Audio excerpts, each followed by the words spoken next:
This clip is brought to you by SaveWithConrad.com.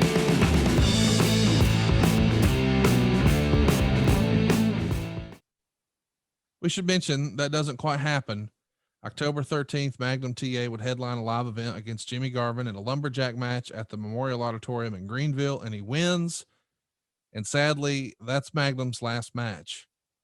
The next day, which is a rare day off for Magnum, he's driving his Porsche and he's in the rain and he loses control.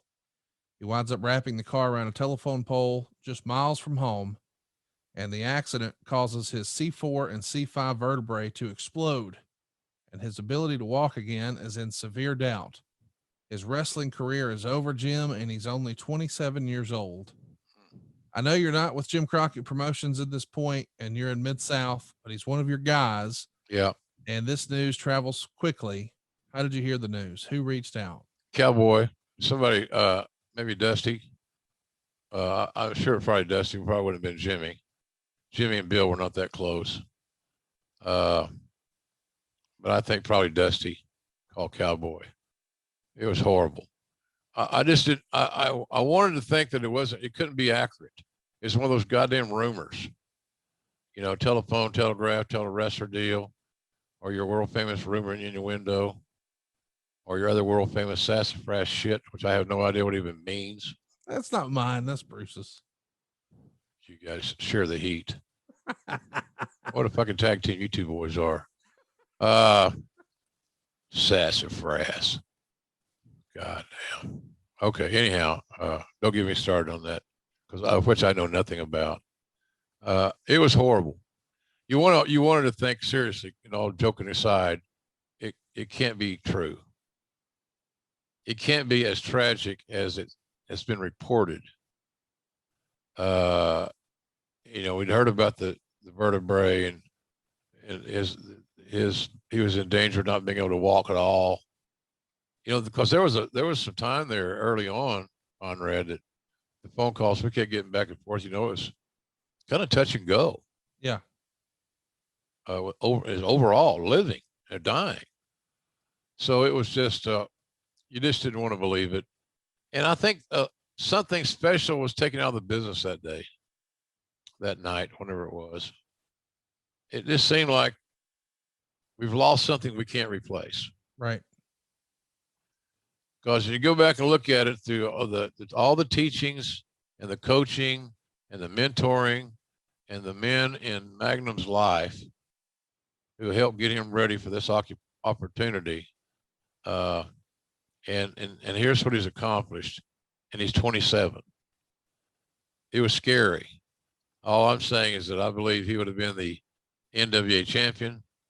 And unless politics or some other crazy thing reared its ugly head, he would be the NWA champion for a long time to come, a long reign, and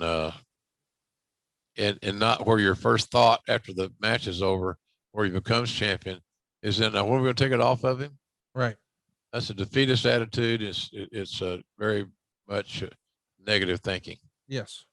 So I just didn't want to believe it. I didn't want to believe that what happened. And I know the first time I saw him, can't remember exactly where it was, but I just, you see this guy that's just bigger than life character, tall and strong and smiling, and got the world by the short hairs. And it just didn't look like the same human being. What shows you, man, tomorrow's not guaranteed, Conrad. We say that all the time here on this show. And you never know, man, when your deck's going to be reshuffled, and you're going to get an awful bad hand dealt to you. And that's what Terry Allen did. He got an awfully bad hand dealt to him. Yeah, it's hard to really think about, because everybody always goes to the sort of what if scenario. What if the accident wouldn't have happened? And I think we all agree that he would have beaten Ric Flair and become world champion. But do you think eventually he would have had his seemingly inevitable run with Vince? What would Vince have thought about a guy like Magnum? It would have been very challenging to keep him away from Vince. And my my senses are, Conrad, that Magnum TA would eventually ended up in the WWF. Yeah. And simply because of the mathematics involved. Vince had paid him a tremendous amount of money to sign. And he would have been a combination of Bret Hart and maybe Bob Backlund, a babyface champion that could wrestle. Yeah. And he had those fiery promos. He was big size-wise. He checked Vince's boxes there. So I think without a doubt, and I don't think it would have been something he would have wanted to do. I think it's something that he would be compelled to do because just doing the money, getting those paydays. And hopefully get enough stored away because you never know when a car accident's going to happen. So I do think he would have been, not right away, but at some point, again, he would have been NWA champion at 27. Right. It's hard to imagine. Yeah. So he's not even his reached his 30th birthday, and here's what he's attained and earned and learned. So yeah, I think he would have been there and would have been a Hall of Famer. In a lot of ways, obviously it's tragic that his career was cut short and his quality of life was affected forever. But you got to think, with the way that accident happened, a little bit different here or there, he wouldn't be with us to tell the story at all. Correct. And that's the blessing we have out of this, is that, Terry has been able to married Tully's ex, ironically enough, for some that don't know. They got beautiful children. He's happy. He's got a good job. He's been on the job for a long time. He's a success story. He's a good father. He does a lot of things with his kids. They do, I see pictures on Facebook and Twitter and things where he's out with his son. Those guys that do that mudding. Yeah. The sports utility vehicles. He drives one of those now, but he's got to have a little help. But what the hell? I admire him.